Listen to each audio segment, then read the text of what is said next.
Hi friends, இன்னைக்கு என்ன இந்த வீடியோவில் பார்க்க போகிறோம்னா முக்கியமான வீடியோ தான். என்னன்னு கேட்டிங்கன்னா, எங்கள் அம்மாவுக்கு வந்து ஒரு 15-20 நாளாக ரொம்ப டயர்டாக இருந்தாங்க. அவங்களுக்கு ஏற்கனவே வந்து சுகர் இருக்கா. நாங்கள் ஒரு 4 மாதமாக அவங்க டெஸ்ட் பண்ணவும் இல்லை, அந்த வீட்டிலே செக் பண்ணுவோம்ல அதையும் செக் பண்ணவும் இல்லை. அந்த மிஷின் வந்து ரிப்பேர் ஆனதுனால அதை பண்ணவே இல்லை. சரி அப்படின்னு சொல்லிட்டு நான் பார்த்தாக்கா, சரி நம்ம எதுக்கும் ஒரு சுகர் டெஸ்ட் வந்து நம்ம எடுத்து பார்த்துடலாம், அந்த 3 மாத குளுக்கோஸ் லெவல் பார்ப்பாங்களா அந்த டெஸ்ட்டு வந்து பார்த்துருவோம் அப்படின்னு சொல்லிட்டு பார்த்தா ரொம்ப ஹையாக காட்டுது. அவங்களும் வந்து சாதாரணமாக விட்டுட்டாங்க, டேப்லெட் போட்டுட்டு போய் ஏதோ சாப்பிட்டுட்டு அப்படி இப்படியுமா இருந்துட்டாங்க. அப்புறம் டாக்டர் என்ன சொல்லிட்டாங்க, நீங்கள் வந்து இனிமேல் தான் ஸ்ட்ரிக்டாக இருக்கணும், உங்கள் டயட்டில் வந்து ரொம்ப கான்சியஸாக இருக்கணும் அப்படின்னு சொல்லிட்டாங்க. அதுதான் அம்மாட்ட நான் சொல்லிட்டேன், இனிமேல் நான் கொடுக்குறது அம்மா சாப்பிட்ணும், நீங்கள் வந்து இது போனால் போதே எனக்கு வந்து சிரமம், நீ செய்யறதுக்கு கஷ்டப்படுவோம் அப்படிலாம் சில நேரத்தில் சொல்லுவாங்க. நான் இருக்கிறத சாப்பிட்டுக்கிறேன் அப்படின்னு சொல்லுவாங்க. இனிமேல் இப்படி கிடையாது, நான் கொடுக்குறதான் சாப்பிடணும் எங்கள் அம்மாட்ட ஸ்ட்ரிக்டாக சொல்லிட்டேன். 3 வேளையும் பார்த்தீங்கன்னா நான் வந்து டயட் ஃபுட் தான் கொடுக்க போகிறேன் அம்மாவுக்கு. அதை தான் இந்த வீடியோவில் வந்து பார்க்க போகிறீங்க. இன்றைக்கி வந்து ஒரு வேளை ஃபுட்டு தான். நான் வந்து காலையில் மதியம் நைட்டு இது 3 வேளையும் வந்து என்னெல்லாம் செஞ்சு கொடுக்குறேங்கிறத அப்பப்போ வீடியோவில், அதுதான் அடுத்தடுத்த வீடியோவில் வந்து நான் ஒன்று ஒன்றா போடுறேன். இடையில வந்து மற்ற வீடியோவும் வரும். முக்கியமாக பார்த்தீங்கன்னா இந்த டயட் ஃபுட்டை வந்து நான் போடுறேன். யாராவது எங்கள் அம்மா மாதிரி டயபெட்டிக் பேஷண்ட்டாக இருந்தீங்கன்னா, நல்லா டேஸ்ட்டாகவும் சாப்பிட்ணும், ஹெல்த்தியாகவும் சாப்பிட்ணும்னா என் வீடியோவை நான் மறக்காமல் சப்ஸ்கிரைப் பண்ணிக்கோங்க. அப்போ வந்து எங்கள் அம்மாவுக்கு நான் எப்படி கொடுக்குறேன்னு பார்த்துட்டு நீங்களும் அது மாதிரி செஞ்சு சாப்பிட்லாம். உங்களுக்கு தெரியாத ஒன்றும் கிடையாது. இருந்தாலும் நான் செய்கிறதுல எதையோ இதே மாதிரி செஞ்சு சாப்பிட்லாமே அப்படின்னு தோணும் இல்லையா. நானும் வந்து 2-3 இதெல்லாம் கேட்டு இதை செய்யலாமா அதை செய்யலாமா நானும் கேட்டு தான் செய்வேன். எனக்கு தெரிஞ்சது செய்வேன், எங்கள் அம்மா சொன்னதையும் செய்வேன். ஓகேவா? அதனால் இந்த வீடியோவை கண்டினியூவாக பாருங்கள். இப்போ ஃபஸ்ட்டு சவு தான் வேக வைக்க போகிறோம். 1 ஸ்பூன் வந்து பாசிப்பருப்பு, 1 ஸ்பூன் வந்து கடலைப்பருப்பு, அவ்வளோதான். இது ரெண்டையும் நம்ம வாஷ் பண்ணிட்டு வந்துடலாம். இப்போது அரிஞ்சு வச்ச சவு போட்டுடலாம். அப்புறம் பாசிப்பருப்பும் கடலைப்பருப்பும் எடுத்தோம் இல்லையா, அதை போட்டுடலாம். கொஞ்சமாக தண்ணி ஊற்றிக்கலாம், கொஞ்சமாக உப்பு போட்டுக்கலாம், கொஞ்சமாக மஞ்சத்தூள். அதை நல்லா மிக்ஸ் பண்ணி விட்டு, ஏன்னா உப்பு போட்டோம் இல்லையா, அது எல்லா பக்கெட்டும் போட்டோம் அப்படிங்கிறதுக்காக தான். இது ஒரு 10 நிமிஷம் வச்சு எடுத்துடலாம், போதும்.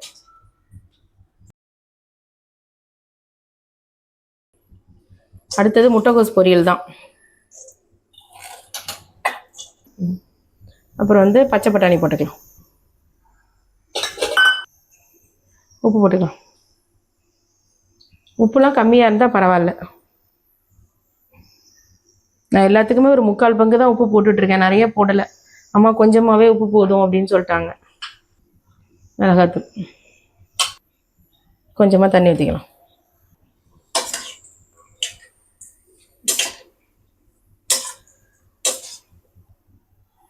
க்ளோஸ் பண்ணிச்சு.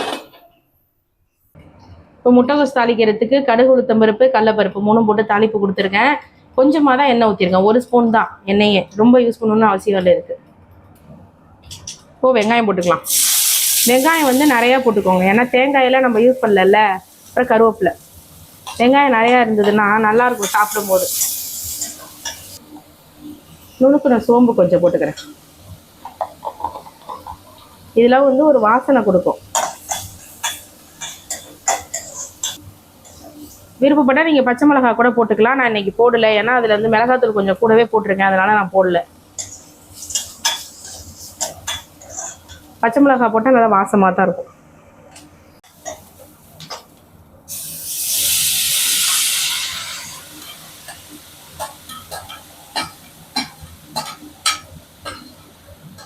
முட்டைக்கோஸை வந்து எப்போதுமே வந்து வேக வச்சு நீங்கள் பொரியல் பண்ணிங்கன்னா நல்லாயிருக்கும். டைரெக்டாக சில பேர் தாளிச்சுடுவாங்க. நீங்கள் எப்படி வேக வச்சாலுமே பார்த்தீங்கன்னா காய் வந்து ஒரு மருத்த இதே இருக்கும், எண்ணெயில் பட்டுருச்சுன்னா சரியாக வேகாத மாதிரியே இருக்கும். இந்த மாதிரி தண்ணி ஊற்றி ஒரு 3/4 பங்கு வேக வச்சுட்டு அப்புறம் தாளிச்சிங்கன்னா நல்லாயிருக்கும்.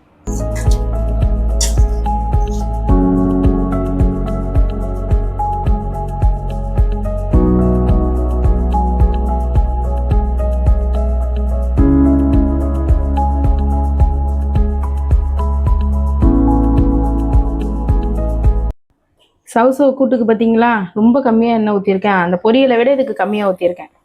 அதில் வந்து வெங்காயம் நிறையா போடுறோம், அதனால் வந்து கொஞ்சம் வதங்கணுமேங்கிறதுக்காக இன்னும் கொஞ்சம் கூட போட்டிருக்கோம். இதுக்கு வந்து கொஞ்சம் தான் வெங்காயம் போட போகிறோம், இந்த எண்ணெயே போதும்.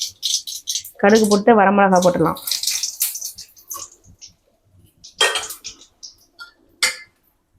அப்புறம் வெங்காயம், கருவேப்பிலை.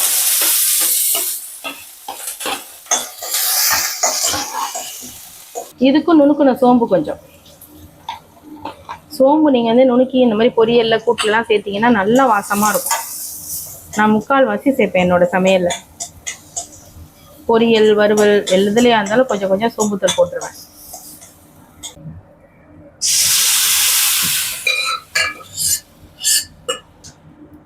உப்பு வந்து நம்ம வேக வைக்கும் போதே போட்டுட்டோம், அதனால் இப்போ உப்பு தேவையில்லை. இது சும்மா 2 நிமிஷம் கொதிச்சா போதும், ஆஃப் பண்ணிடலாம்.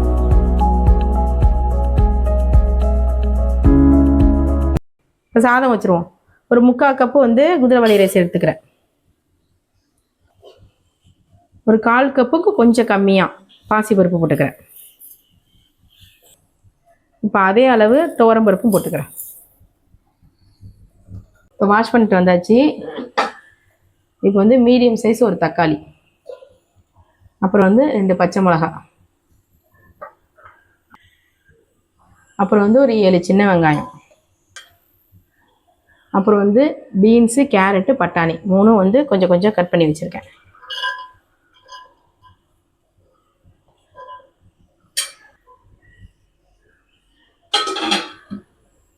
இப்போ தண்ணி வந்து 1 கப் ரைஸுக்கு 3 பங்கு தண்ணி ஊற்றணும். நான் வந்து 3/4 கப் தான் ரைஸ் போட்டேன் இல்லையா, அதனால் நான் வந்து 3 ஊற்றிக்கிறேன். ஏன்னா காயெலாம் வேறு இருக்குது, பருப்பு இருக்குது 3, இன்னொன்று வந்து காய் பருப்பு எல்லாத்தையும் சேர்த்து 1, மொத்தம் 4 ஊற்றிருக்கேன். ஏன்னா வந்து சாம்பார் ரைஸுங்கிறது கொஞ்சம் கொல கொலன்னு இருந்தால் தான் நல்லாயிருக்கும். கட்டி பெருங்காயம் வந்து சின்னதாக ஒரு துண்டு போட்டுக்கிறேன். கொத்தமல்லி தூள் கொஞ்சம், ஒரு 1/4 ஸ்பூன் தான் நான் வைக்கிற ரைஸுக்கு. நான் வச்ச ஒரு 3/4 கப் ரைஸுக்கு இந்த ரேஷியோ. அப்புறம் 1/4 ஸ்பூன் வந்து மிளகாத்தூள், அப்புறம் கொஞ்சமாக மஞ்சத்தூள், சோம்புத்தூள் வந்து ஒரு 1/4 ஸ்பூன், சின்ன ஸ்பூனில் 1/4 ஸ்பூன் போட்டுறேன். அப்புறம் அதே அளவு ஜீரகத்தூள்,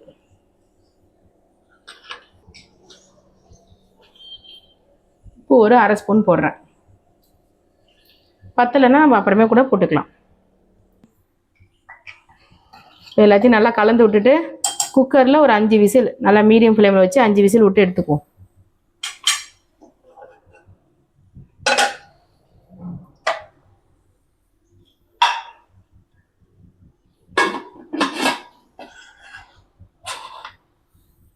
A few moments later. 5 whistle விட்டு கேஸ் ரிலீஸ் ஆகி ஒரு 10 நிமிஷம் இருக்கும். சூப்பராக இருந்திருக்கு, கரெக்டாக இருக்குது பாருங்கள். தண்ணி நான் கிண்டி விட்டு காட்டுறேன், பார்த்தீங்களா? ஓகே, இதை தாளிச்சிருவோமா? இப்போ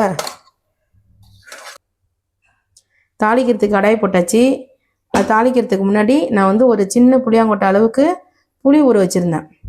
அதை சும்மா கொதிக்க விட்டு அந்த தண்ணியை மட்டும் ஊற்றுறேன். கரைக்கணும்னு அவசியம் இல்லை, ஏன்னா லைட்டாக கொஞ்சம் புளிப்பு இருந்தால் தான் நல்லாயிருக்கும், அதுக்காக தான்.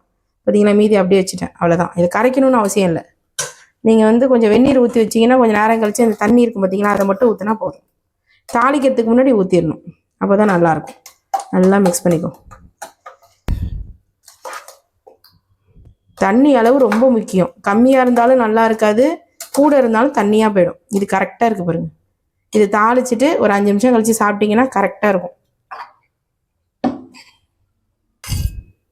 தாளிக்கிறதுக்கு நான் கொஞ்சமாக எண்ணெய் ஊற்றுறேன்.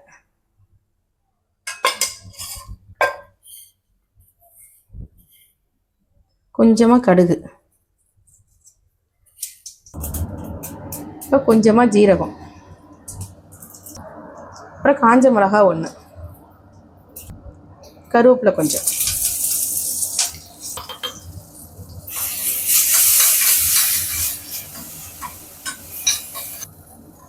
இதை ஊற்றிடலாம்.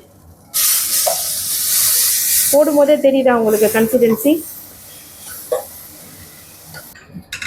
தாளிச்சாச்சு. இப்போ வந்து கொத்தமல்லி தழை போட்டுக்கலாம்.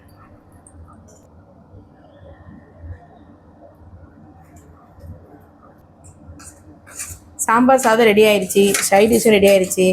அம்மாவுக்கு சாப்பிட கொடுத்துருவோம். பார்க்கவே எவ்வளோ நல்லா இருக்கு பாருங்க. இது ஒரு 5 நிமிஷத்தில் நம்ம சாப்பிட்ற கன்சிஸ்டன்சிக்கு கரெக்டாக இருக்கும்.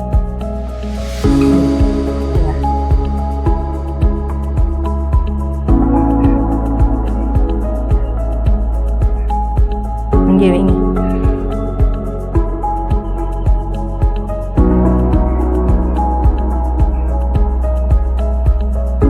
ஓகே ஃப்ரெண்ட்ஸ், நானும் அதை தான் சாப்பிட போகிறேன். ஏன்னா நம்மளும் இப்போ 40+ ஆகிட்டோம்னா நம்மளும் இது மாதிரி டயட் ஃபுட் சாப்பிட்றது ரொம்ப நல்லது. அப்போ தான் நம்மளுக்கு சுகர் வராமல் இருக்கும். இப்போலேருந்தே கண்ட்ரோல் பண்ணால் நல்லது தானே. ஃபஸ்ட்டு சாம்பார் சாதம் சாப்பிட்டுட்டு எப்படி இருக்குன்னு டேஸ்ட் சொல்கிறேன்.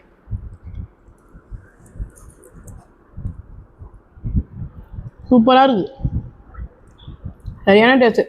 நம்ம சாதா அரிசியில் செஞ்சால் எப்படி இருக்குமோ அதே மாதிரி தான் இருக்குது, கொஞ்சம் கூட மாற்றம் கிடையாது. கொஞ்சம் எக்ஸ்ட்ராவே டேஸ்ட்டாக இருக்குன்னு வச்சுக்கோங்களேன், அவ்வளோ நல்லா இருக்குது. பருப்புலாம் சாப்பிடலாம், அதெல்லாம் வந்து ப்ரோட்டீன் தானே, அதனால் பருப்புலாம் சேர்த்துக்கலாம். இதுக்கே அம்மா பயந்துட்டு இருந்தாங்க, ஏன்னா பருப்புலாம் இவ்வளோ போடுற அப்படின்ட்டு. பருப்புலாம் தாராளமாக சாப்பிடலாம், ஏன்னா உடம்புக்கு வந்து ப்ரோட்டீன் ரொம்ப முக்கியம் இல்லையா. ஓகே ஃப்ரெண்ட்ஸ், இந்த வீடியோ உங்களுக்கு பிடிச்சிருந்ததுன்னா லைக் பண்ணுங்கள், ஷேர் பண்ணுங்கள், சப்ஸ்கிரைப் பண்ணுங்கள். மறக்காமல் யாராவது இந்த மாதிரி டயட் ஃபுட் சாப்பிட்ணுன்னா இந்த மாதிரிலாம் செஞ்சு கொடுங்க. எப்படி இருக்குதுன்னு செஞ்சு பார்த்துட்டு எனக்கு கமெண்ட்டில் மறக்காமல் சொல்லுங்கள், ஓகேவா. என் சேனலை வந்து சப்ஸ்கிரைப் பண்ணிக்கோங்க, அப்போ தான் நான் அடுத்தடுத்து போடுற வீடியோலாம் உங்களுக்கு வரும். உங்களுக்கு ஒரு ஐடியா கிடைக்கும், என்ன சாப்பாடு செய்கிறதுன்னு தானே நமக்கு மெயினாக யோசிக்க தோணும். அதனால் எனக்கு வர ஐடியாவில் நான் செய்கிறேன், அது உங்களுக்கு பிடிச்சிருந்ததுன்னா நீங்களும் செஞ்சு பார்க்கலாம் இல்லையா, அதனால தான் சொல்கிறேன். ஓகே ஃப்ரெண்ட்ஸ், பாய்.